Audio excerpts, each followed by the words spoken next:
questa consultazione con il Presidente e abbiamo confermato la nostra posizione manifestata diverse volte in questi ultimi tempi, la necessità che ha il Paese, data la crisi in cui si trova, un governo forte che possa prendere provvedimenti importanti e che non sia un governo di passaggio, ma che possa essere un governo duraturo, fondato su un accordo tra le forze politiche democratiche che sono in campo.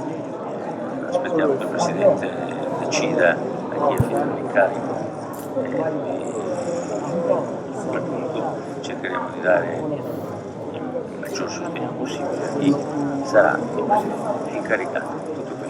Grazie e buonasera. Una domanda.